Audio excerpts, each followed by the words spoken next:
Ketua Komisi 3 DPR RI, Habibur Rahman, menyoroti tuntutan hukuman mati terhadap anak buah kapal, ABK, Fandi Ramadan dalam perkara penyelundupan sabu seberat hampir 2 ton. Ia menilai Fandi tidak layak dijatuhi pidana mati. Sikap tersebut disampaikan seiring rekomendasi resmi Komisi 3 DPR RI kepada Mahkamah Agung Republik Indonesia agar para hakim memahami dan menerapkan paradigma baru hukum pidana dalam KUHP terbaru.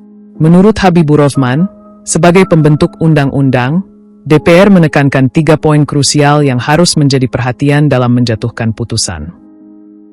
Habibur Rahman menjelaskan bahwa paradigma hukum pidana Indonesia telah berubah secara fundamental.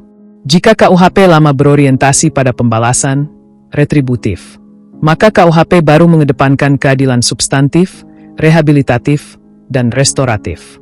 Ia menekankan bahwa hukum seharusnya bertujuan memperbaiki situasi masyarakat, bukan semata-mata menghukum pelaku secara maksimal tanpa mempertimbangkan konteks dan dampaknya.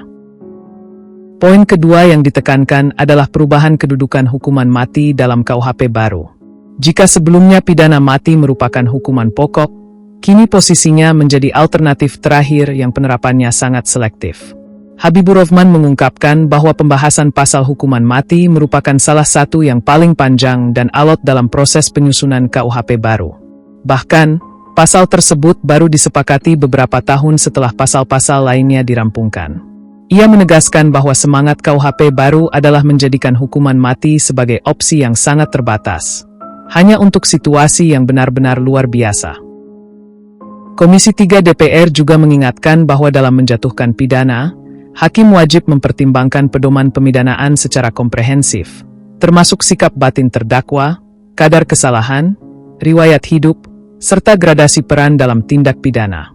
Dalam kasus Fandi, Habibur Rahman menilai terdapat sejumlah fakta persidangan yang patut menjadi perhatian serius.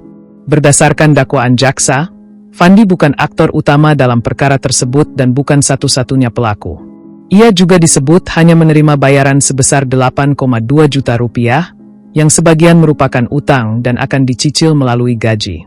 Selain itu, Fandi diketahui baru bergabung pada 2022 dan baru berlayar selama 3 hari saat kejadian. Berdasarkan pertimbangan tersebut, Habibur Rahman menilai penjatuhan tuntutan hukuman mati terhadap Fandi tidak proporsional. Pernyataan Ketua Komisi 3 ini menjadi sorotan di tengah perkara penyelundupan sabu dalam jumlah besar yang menyita perhatian publik. DPR menegaskan bahwa penerapan pidana mati harus benar-benar mempertimbangkan semangat KUHP baru yang lebih selektif dan berorientasi pada keadilan substantif.